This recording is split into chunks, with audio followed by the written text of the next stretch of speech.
And so they ended up, which I thought was interesting and cool to see, they ended up going back to the pit. It was interesting. I was not expecting that. Me I was either. like, why are they going back to the Sarlacc pit? And I'm like, oh, he was unconscious. Yeah. Oh, okay, I guess he He- still thinks his shit's still down there. Right. And then she was like, that shit fucking melted. It's acid. And he also said years. Down there for years. Because I'm like, oh, I was okay. Like, it's so hard to pick out the exact, like, how far forward from Return of the Jedi is, the Mandalorian and the Book of Boba Fett are taking place. And it's like, all right, so it's years. I'm like, okay, that tracks. Because otherwise, like, there's like, did he climb out like a day later? Like weeks later? Like, it's not super until it's like, no, years. It's like, oh, okay. I mean, that tracks with like, you'll be digested over 1,000 years. But he wouldn't be able to survive. Okay.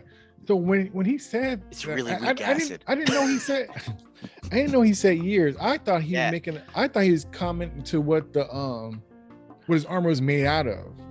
That's what I thought he said. Well, the metal components, yes. What is that called again? What is that stuff called Beskar. Again?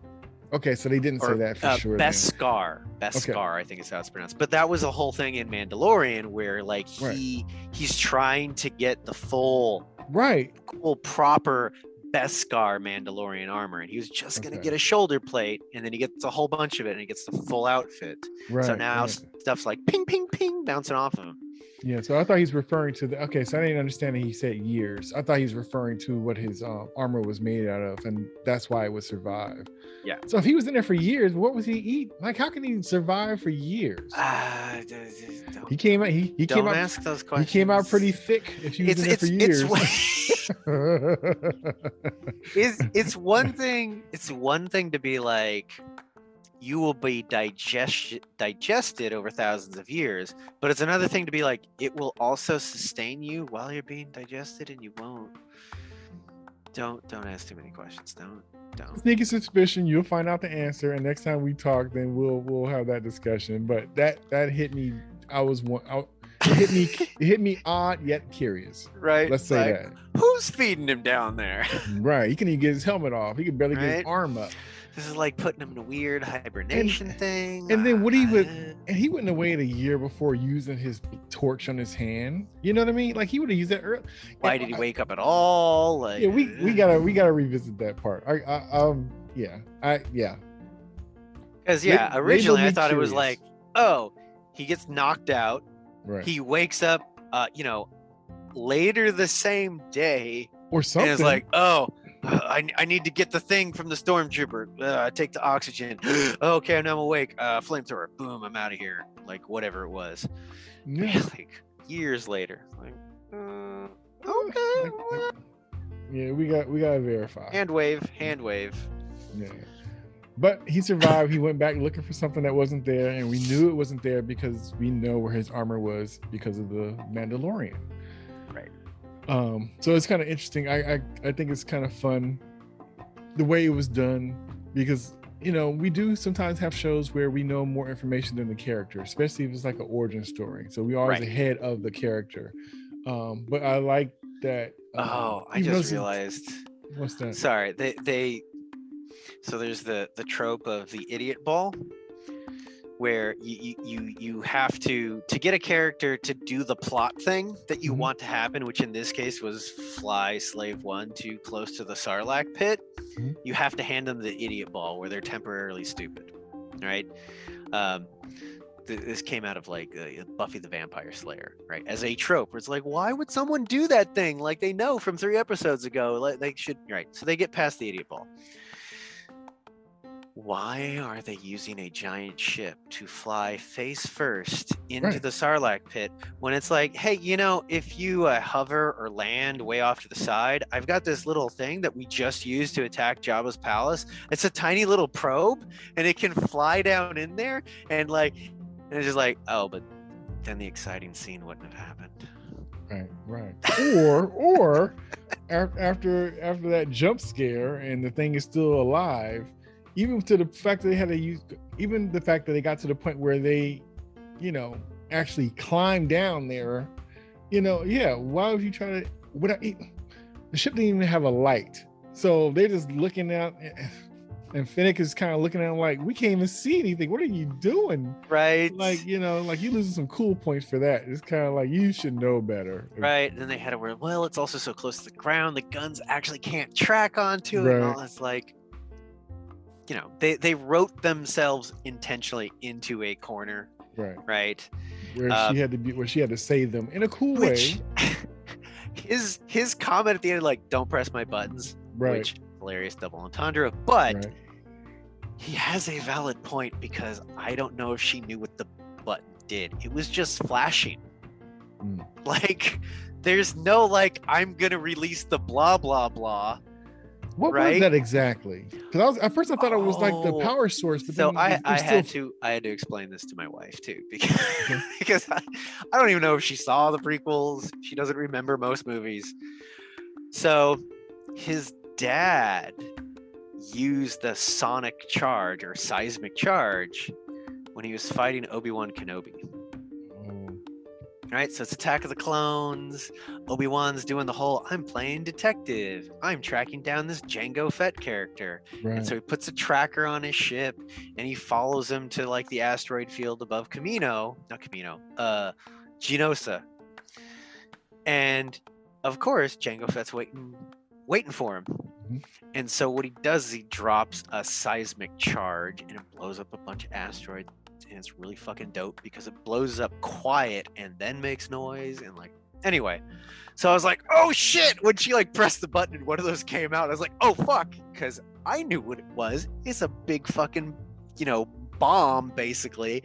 And I'm just like, oh fuck. And she's like, what? I'm like, that's a big fucking bomb. Like, so yeah, that was kind of like, oh, okay, this is how they're gonna kill the Star. Like, boom. That's a good throwback. That's dope. Okay. Yeah, so at least someone was like, hey, should we bring that bomb thing back? That's cool. So they end up made sure that thing was dead 2 times. And Boba Fett went down with a rope, like he probably should did in the first place, to go down there looking for his armor. And his armor still wasn't down there. Fennec said, what did she say about protecting him from the acid? What did she say? Yeah, because he was swimming around in the fucking acid. She's like, we need to get you in a bacta tank. That's why his skin is all messed up. It wasn't just the sun. It was because he was, you know, he was in the acid for however long, blah, blah, blah, blah, blah. So that's why she's like, we got to get you in a bacta tank. So we can heal you back up. I thought she was talking about that current situation of going down there, but she's talking about just in general about, you know, his condition. Yeah. It was, all right, it was like, we really need to get you fixed up. Like, it's not just you just got acid bath.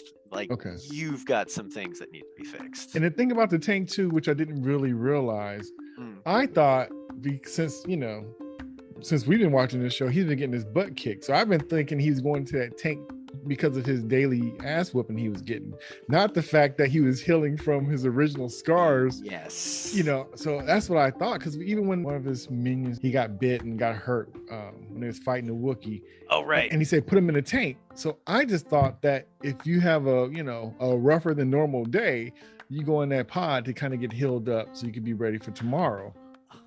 It's been a while since you've watched Empire Strikes Back. So you remember on Hoth, Luke gets fucked up by the snow monster, right? Yeah. And that was a whole thing just to explain his car crash in real life. Mark Hamill's car crash, his face got fucked up, right? So they're like, okay, you got hit. That's why your face is, But you remember, after they brought him back, they had him in a tank. I remember. That was the bacta tank. And so the funny thing is, if you look at Luke's outfit that he's in, he's got the same sort of like undies with like, I want to say pouches, but like they got blocks, like divers blocks, like divers weights. And Boba Fett's wearing the exact same thing in the bacta tank. Yeah, I remember that. Like I said, I thought the reason why I thought he was going in there, I didn't know that it was for his scarring. Like I said, I just thought it was just because of his, keeps getting beat up. right. You know, like people put themselves in compression, chambers and stuff after, sore bodies and sore muscles, right? The compression tank, right? I Is it think called so. compression tank? Yeah, so I didn't know, like I said, I thought it was just because of the current situation that he's going through, not because of the, like I said, because I don't even think I even noticed that his scars were even healing throughout these episodes, to be honest. Yeah, definitely when they said like you're done healing, like if you look, he had that scar sort of running across his forehead, right, and it was like, it's pretty much gone. yeah, Right. yeah. So I was like, okay, it's a great visual way of tracking it. But and yeah, it's like, we've done all the flashbacks, no more back to Tang. yeah, that's funny. Like I said, I thought he was gonna keep riding it out. Like I said, I thought it was just because of current situations, but that's cool because really they used it well to kind of show his journey, stitch together the timeline, as it were. Right. What happened between Sarlacc getting found, showing up on Mandalorian, finding Fennec, then showing up in season 2, and then you already have your armor. How'd you get your? And it's like we got to answer all the sort of timeline questions, but we needed to set up his personal journey to who he is. Right, his mindset now. Today. Yes. Right. His mindset today. Yeah. So that was pretty cool. They ended up going back to the bar, and that's when they came across the Wookiee once again. Oh, the casino, yeah. That was kind of interesting. It's so funny because it's like there's part of me like, wow, Boba's got really good timing that he showed up specifically to watch this whole altercation go down. It's like, okay, that's the writers doing things in one step. Got it. It was also, I really did like the casino owner basically coming up and being like, hey, you've got nothing to like. Right. I felt like she was so close, and I think Boba joked as much, like, "Hey, you almost had him," but she like did a legit job of like, you just ramping him down, soothing his ego. You got nothing to prove. You're a former champion, like, just also like, I'm gonna tell the audience your backstory, which I loved. I thought, right, worked well. It's like it's motivated by what's happening in the scene. Yeah, like she has to tell the character his own backstory, right? And then he's just like fucking rips the arm off. Right, and offered to flip his bill. And the funny thing about it is he didn't even care about that. He paid anyway, and then walked off. Like, I got money. I don't need your money. I got money. That was too cool. Yeah, that.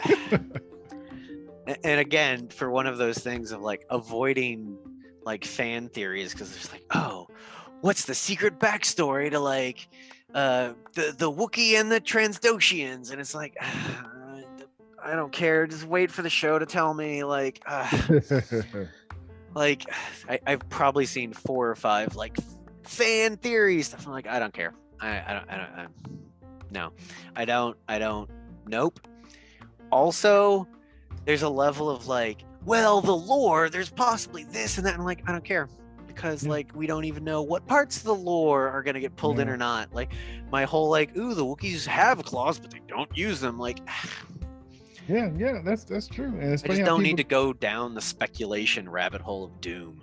Right. And it's so funny because, like I said, people get caught up on certain things. We can't really depend on comics and different media to be what we're currently watching or dealing with, because it varies, and they're going to take and pick and pull the parts they want regardless of what we think of it, and it's going to be what it is. So to even compare, it's things you do just because you're kind of flexing as a nerd, but the truth is you're dealing with the cake that you have in front of you. It doesn't matter what the original recipe was. This is what you have. That's what you're dealing with. Right. And with this, we're spooling out an episode at a time. You don't even know what's in the next slice. Right. Like they might have mixed it up. Off something you've been watching for over 30 years. It don't matter. Right. I think before I used to want, a true interpretation. But when I thought about it, it's like, why don't I want the same thing over again? In my later years, I've come to just appreciate the interpretation, or not appreciate the interpretation, without feeling like it's infringing on my childhood. Right. I just take it as way it is. I like it if I like it. That's a separate interpretation. That's a separate timeline. And that's okay. Yeah. And so this kind of, after that whole thing, of course, you know, he's gonna ask the Wookiee, "Hey, I'm looking for a set of men with A certain set of skills." skills. Oh, you're Well, it's too like, you know, cool. the fact that Right. one, he let him go, Yeah. but Boba Fett's a known sort of quantity, sort of within the bounty hunting, and it's like he gets to make his own version of the same argument that he did with Fennec, which is like, Right. you can stop working for idiots. Right. Like, if you want to like join up with some competent people, Right. right? Stop risking your life for fucking hooligans. Mhm. So yeah, I bought that exchange pretty well.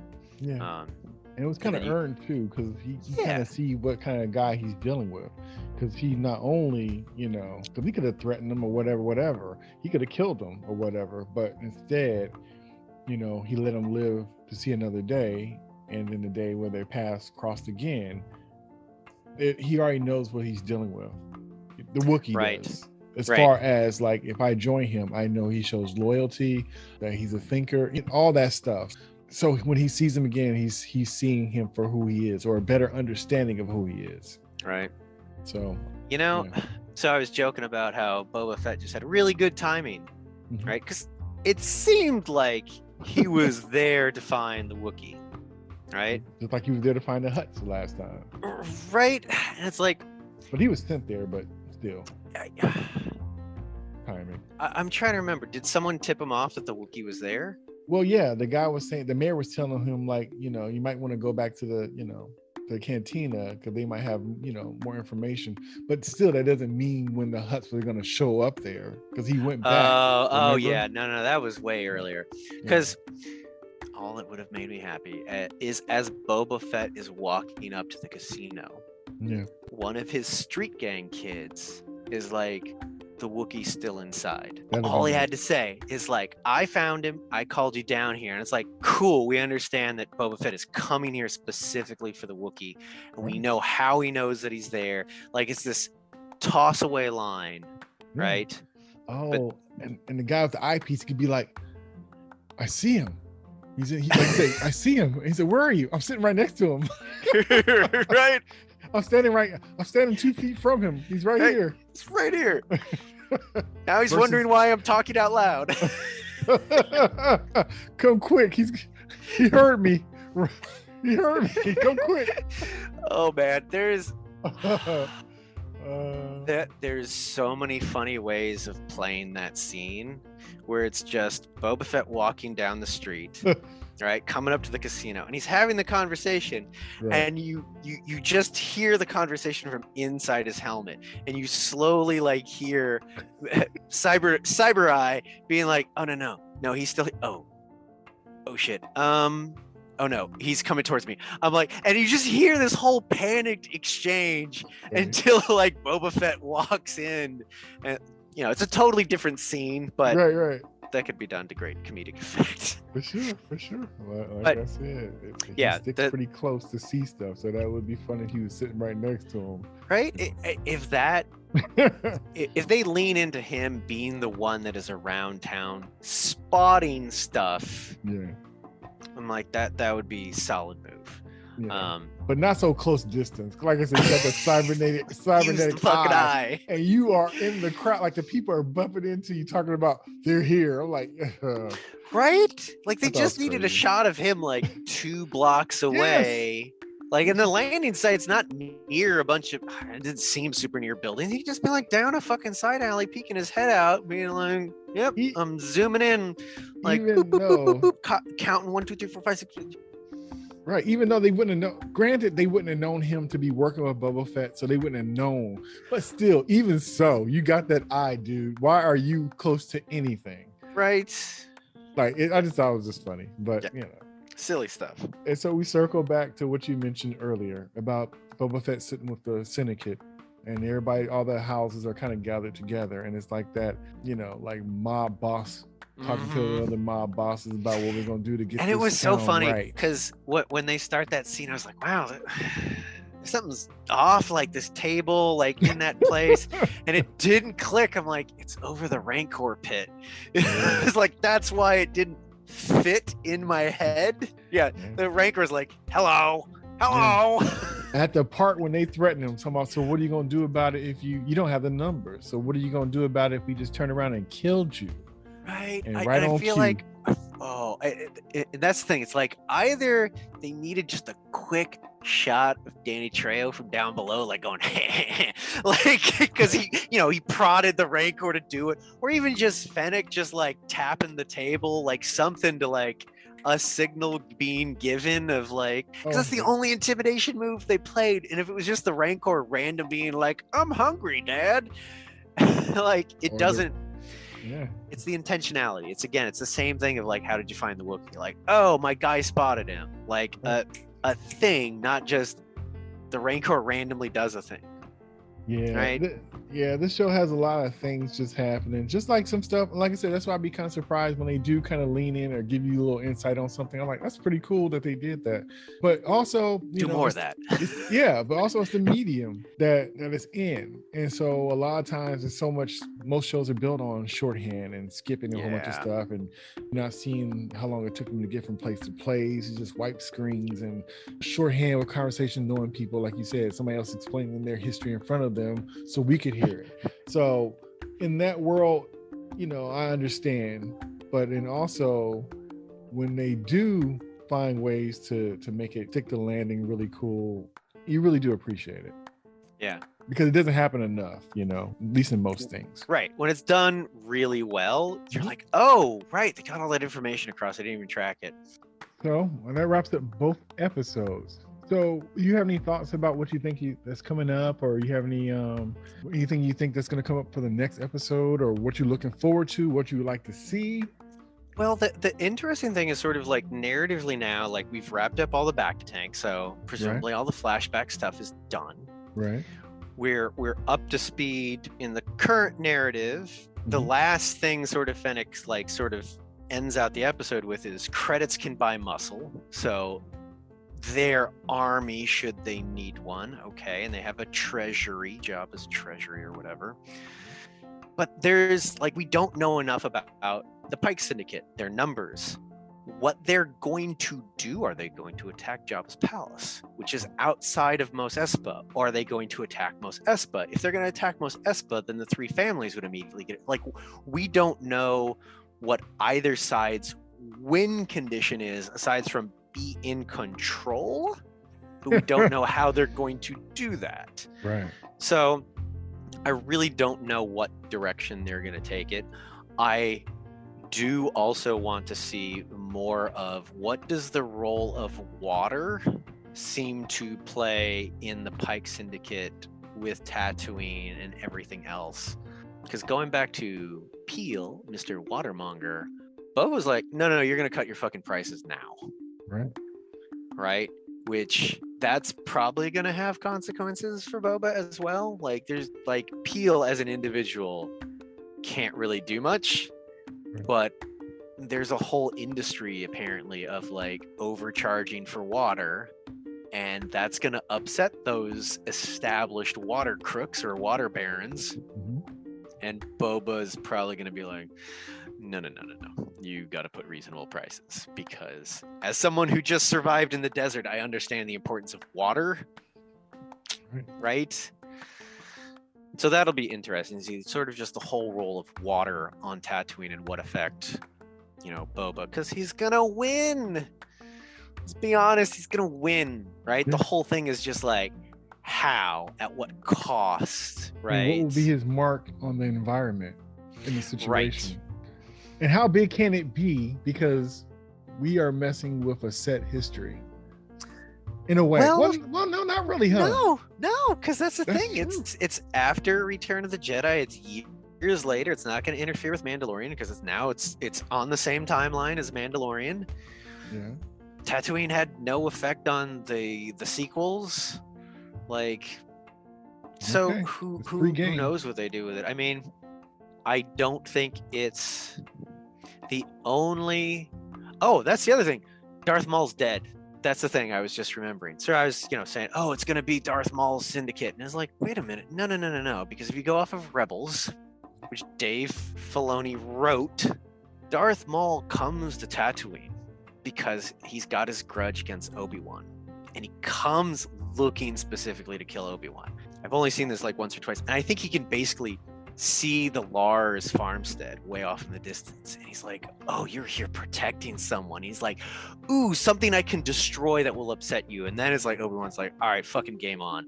And it's like just boom, one cut and Maul's down. It's not a big fight, just bam, and Maul dies. So Maul's dead in continuity. So his syndicate ain't gonna fuck. Oh, maybe his syndicate could, but he's not gonna show up. And I'm like, I don't know. It seems like these shows be pulling like a rabbit out of the hat towards the end. You know, some kind of throwback. So the thing is that his syndicate, of course, got very much not even subtly hinted at in the Han Solo movie. And so Kira, Queen of Dragons, oh god, I cannot remember the actress's name. I thought she did a really good job with the role. She joins and takes over the local sector of his syndicate. So it might be she's still alive and her character might show up again. But it seems like it's just going to be the fucking Pike Syndicate, and that's fine.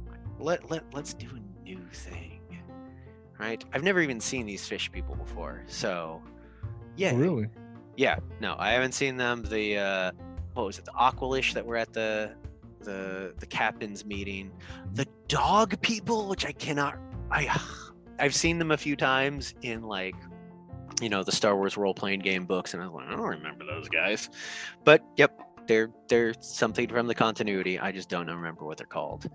And then was it the Transdotians were the other faction at the table? Yeah, I don't know what they're gonna do with it. I hope the action's a little bit better.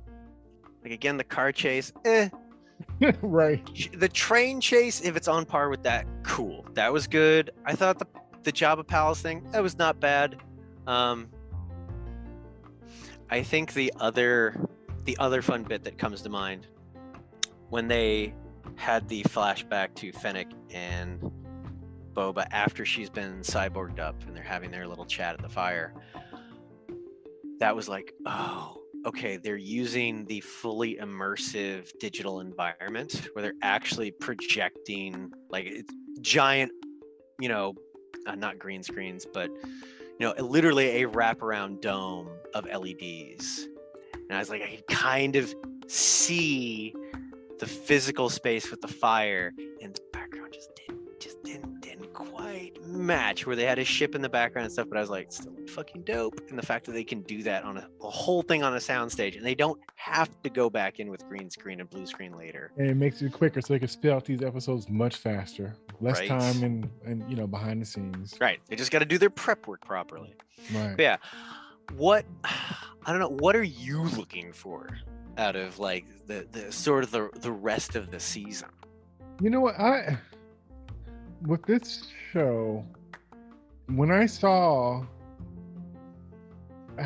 what I thought he was going to be, Boba Fett was going to be, was kind of like thrown out of the window. I just kind of stayed open to whatever the journey they're going to give me. That's what it's going to be. It kind of threw me off because I don't really know what to expect now at this point. You know, I didn't expect the stuff with the Tuskens. I didn't expect the stuff with Fennec. I didn't expect him being taken over for Jabba. It's just like all this stuff I didn't see coming. So I didn't. To me, I'm just kind of guessing what's going to be down the road because of what came up so far. And I just figure it's going to be a big battle. I'm figuring that he's going to have all those town people and different folks who he came across because of the way he ruled. Is going to, you know, have all those folks like they do like in the Spider-Man movies when all of New York comes to back up Spider-Man, like, you know, not our town, not today, that kind of thing, you know, right. Where the mobsters are going to be out there trying to back them up. But the other way they can go with it too, and this depends on where the fight is. If the fight's at Jabba's palace, this opens up possibilities. If they can pull the Pike Syndicate to try and attack Jabba's palace, because if Boba Fett either now decides to do it or is revealed that he already did this, that he went to the other Sand People tribes and was like, I'm close to, I was part of this tribe. I am working to fight on behalf of all of your tribes. That makes sense. If this happens, we can work together and liberate basically the entire Dune Sea, and I will be able to protect you, but you have to come and help us destroy the people that have been running that fucking train through the goddamn Dune Sea for who knows how long. So he might have that in his back pocket, which would be kind of dope. A la Ewoks. Right? Because that tracks, because he couldn't do that with the local population. That makes sense. Like I said, like Ewoks, like, help me help you. Like, we have the numbers. Right? Oh What? Wait. What? Uh-oh. Okay, so this might scratch a bunch of super fanboys' itches. Boba Fett's a former bounty hunter. Yeah. What if he just hires a bunch of other bounty hunters as his muscle? And it's just like, I will pay you X amount for every Pike Syndicate person you fucking take out. So then he can pull in, oh god, Bosk. So Bosk is one of the Transdoshian bounty hunters that was from Empire Strikes Back. Like, pretty much, if they can go back, because they had IG-88, right? They had an IG-88 model in Mandalorian. They could get the original IG-88. You could get like the other bounty hunters, and we're gonna just create 10, 20 other different crazy bounty hunters. And he's just gonna like call them in and be like, I'm gonna pay you out, I'm gonna pay you out, I'm gonna pay you out. Let's go fuck some people up.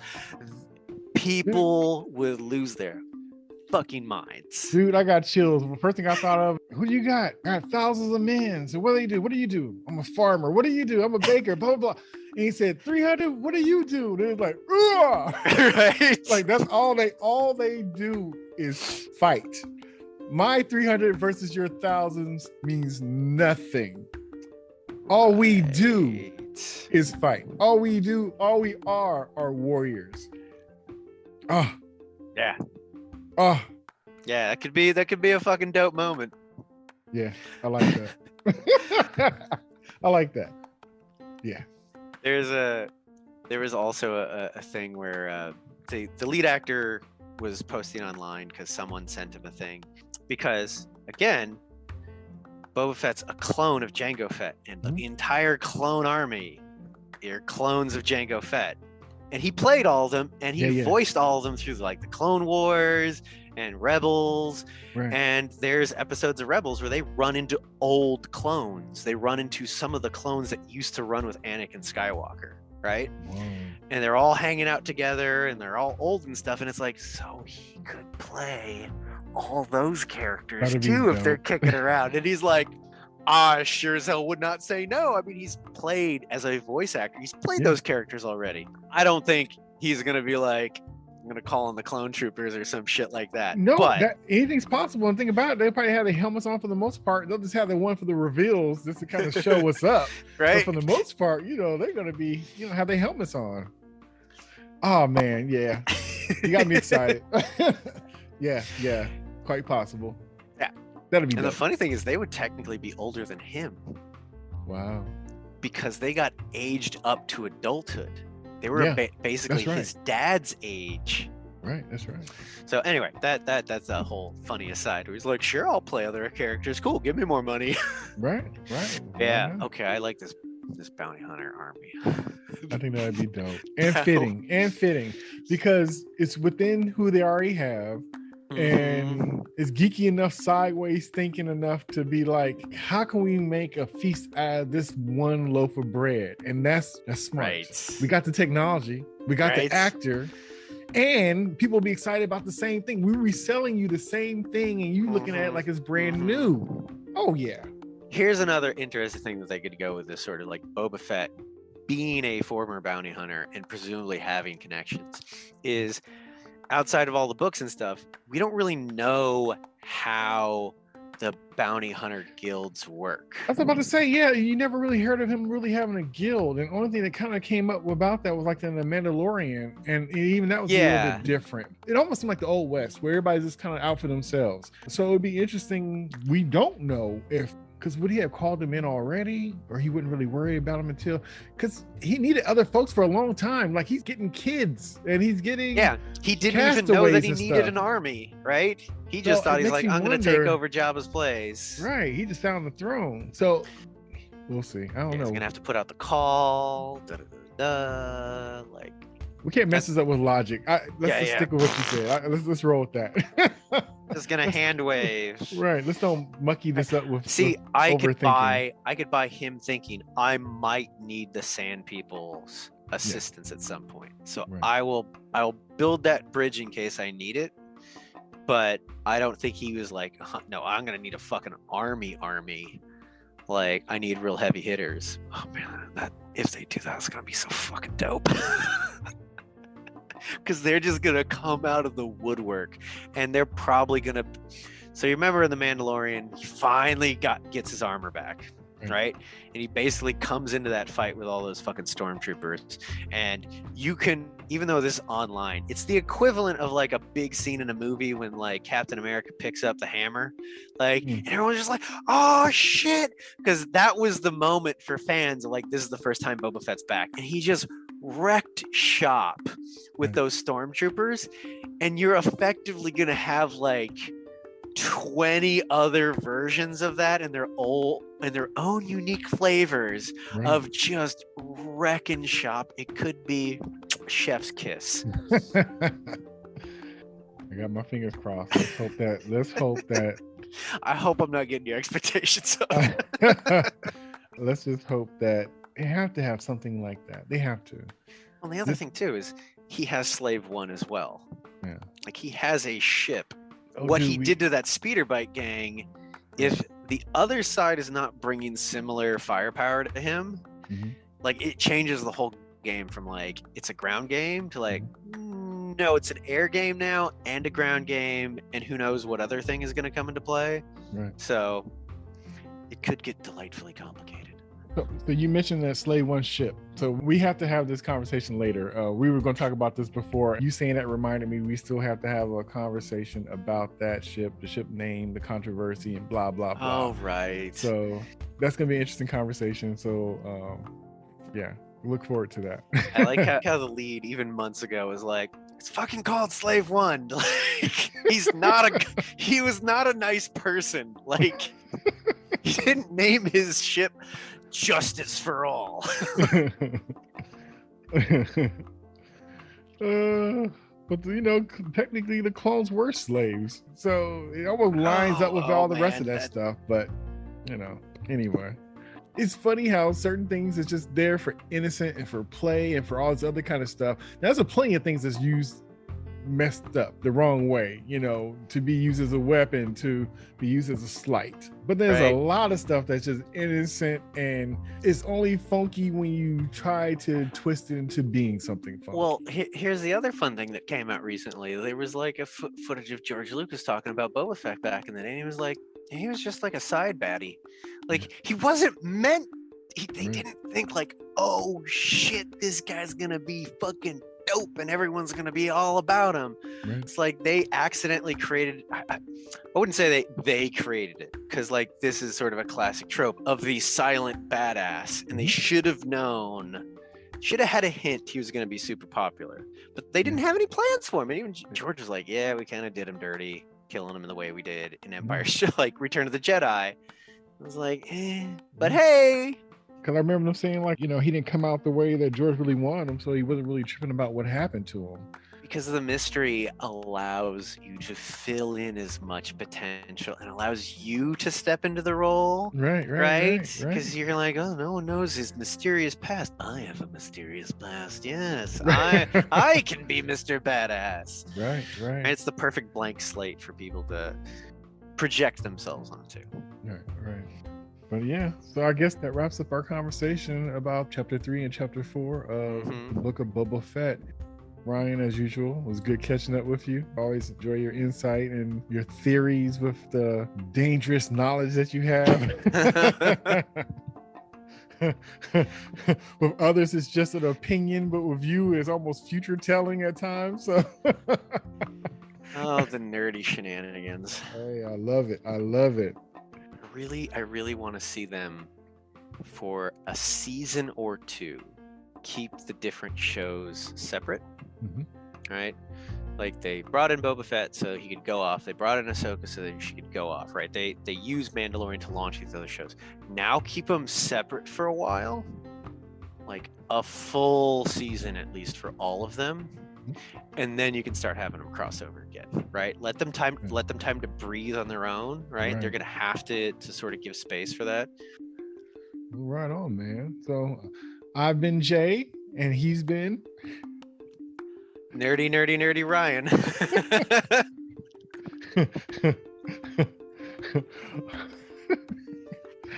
I broke Jay. All right, till next time. Peace. Out.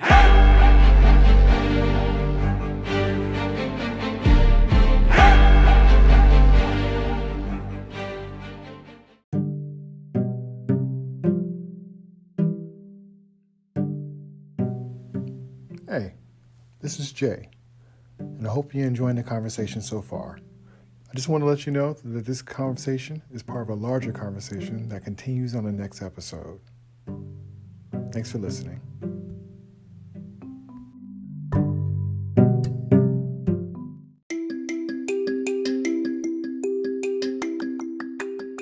Hey, it's Jay. If you enjoyed my conversation with Ryan, please check out our episodes where we talked about the Book of BOBA FETT, Spider-Man No Way Home, and the movie Batman. Thanks for listening, and until next time, peace.